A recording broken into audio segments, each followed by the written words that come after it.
Thanks very much for all your questions.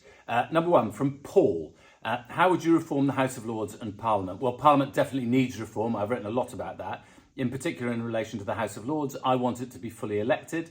I want the powers of the House of Commons to be written into law so that it can always override the House of Lords. But you do need a proper revising chamber, and it shouldn't be based on hereditary or the appointment or just the appointment by party political leaders. Secondly, Nathan asks about the bedroom tax. Will we get rid of it?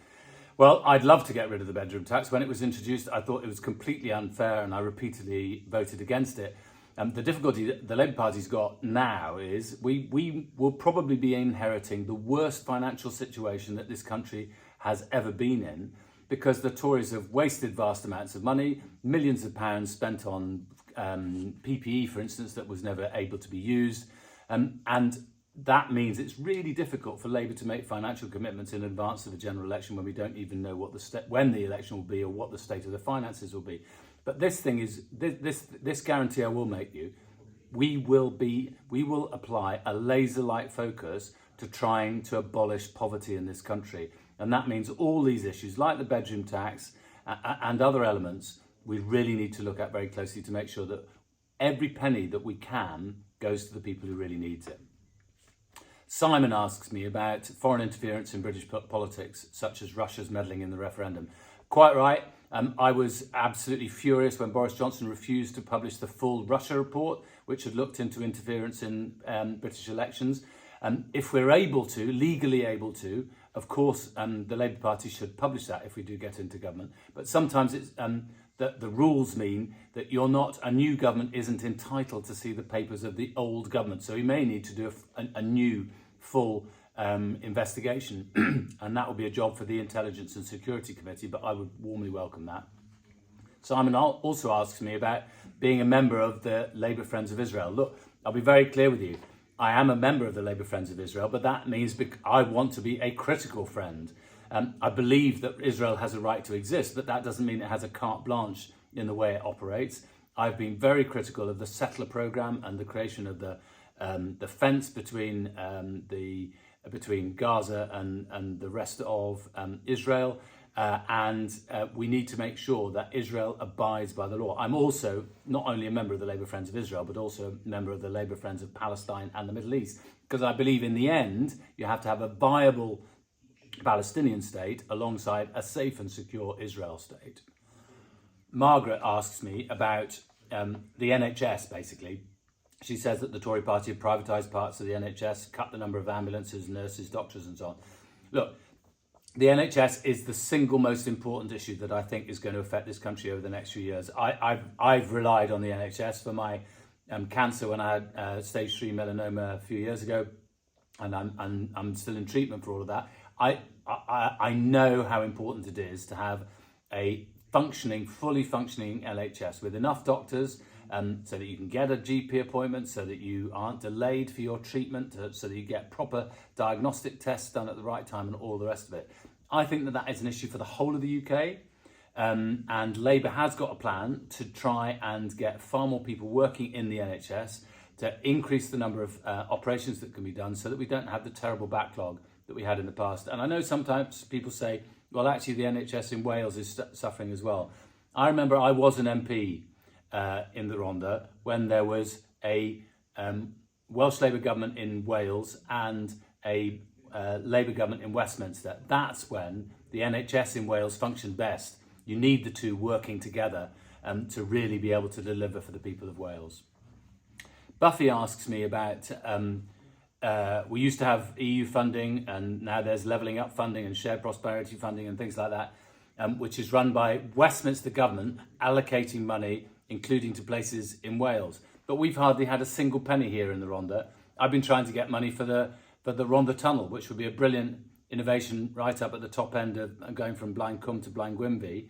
It'll be the longest cycle tunnel in Europe, brilliant tourism opportunity. Can I get a single minister to listen to me properly and sit down? Half the time the ministers keep on changing anyway. But I think it's much more important that it's local government and the government in Wales that is able to make the decisions about where money is really needed but it also means that Westminster has got to provide the funding for Wales that Wales really needs. Peter asks me about 20 miles an hour. Let's be very clear. I think that most people accept that there are certainly areas where you need 20 miles an hour. Obviously, hospitals, schools, medical centres, chemists, shopping areas, and I would also argue residential areas where you know that kids play in the street all the time. That's perfectly fine and sensible. I think some of the implementation, because the original guidelines that came from Welsh Government have made that some bonkers decisions have been made.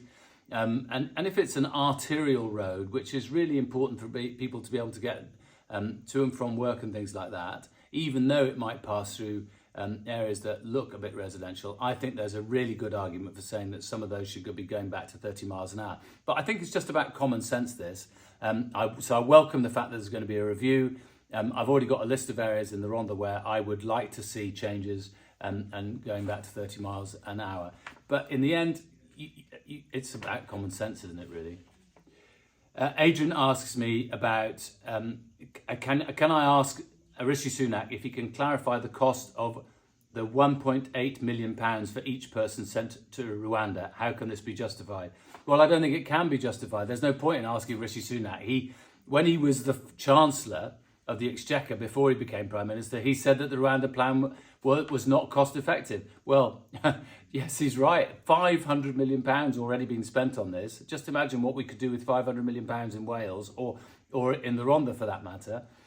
This is a crazy policy. It's immoral. It's ineffective. It won't do the trick. What we really need to do is we need to smash the criminal gangs that are transporting people in many, many miles across Europe and then across the Channel. And of course we need our police force to be working much more closely with other police forces across that whole stretch of Europe to make sure that the gangs don't even get anywhere near the French coast, let alone getting in these small boats. And that's the fair thing for these people, because I don't believe that this is going to be a deterrent. If it's not a deterrent that you might die in a boat, in a tiny dinghy in the Channel, which is one of the most traversed shipping corridors in the world, how on earth is the thought that 1 in 500 people who cross might possibly be sent to Rwanda? I think it's a daft policy and it's been a crazy waste of money.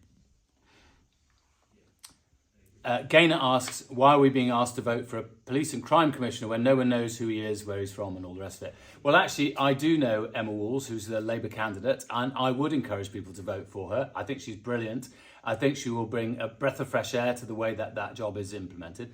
Because in the end, I didn't agree with setting up these posts in the first place. I thought the police authority worked well. But there is an argument that if there's a person who is responsible for decisions about where we have our police stations, how police officers use their time and so on, I think that we should take advantage of that. And I really hope that people vote for Emma Walls in the election on the 2nd of May.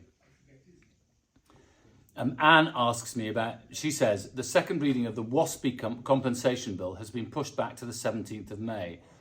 It almost makes you wonder if the government wants to leave the mess to a new government. What will Labour do if they get in? Well, so first of all, I'm afraid, Anne, the details about that are wrong.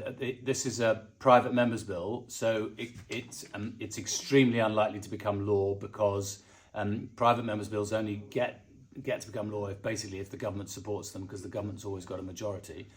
It's incumbent on the government to answer this question now. There's a very clear direction that's been provided by the Ombudsman, and I think that the government needs to make a statement as soon as possible. Of course, there are loads of things that they're trying to punt after the general election. There's the infected blood scandal and the compensation that still hasn't been paid. There's the postmasters scandal, one of the worst in my living memory in British political life, and they still haven't got their compensation.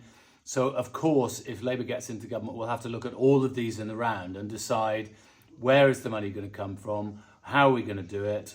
But it will be irresponsible of me to say we're going to find extra billions of pounds at this stage now when we don't know what the state of the British finances are. We suspect that they are as bad as they've ever been in our history. And then finally, Dale asks me, what's your view on the RCT council plan for school transport? I think this is really difficult. RCT is really strapped for cash. And I don't just mean in a slight way, I mean massively strapped. Millions of pounds it's got to find from its budget over the next few years. Why? Because the money comes from the Welsh Government, but that money is determined in the end by the Westminster Government. Now, RCT could have put the council tax up even more, as some places have in England and in Wales, but lots of people are facing a really difficult time with their own finances, so why would RCT want to do that? And anyway, the council tax only pays for roughly a quarter of actually all the things that the council does. Most of the funding comes from elsewhere, in the end, from Westminster Government. So they are really in a difficult situation, and historically RCT has been much more generous than other councils in Wales. So I fully understand why they're going down this route. I think some of the way it's been implemented hasn't been perfect. I think there will be some further revisions to the plan, but it's really tough. In the end, where does the money come from? Where does the money come from? It comes from Westminster, and the Tories have run this country so badly that councils like RCT are really, really struggling.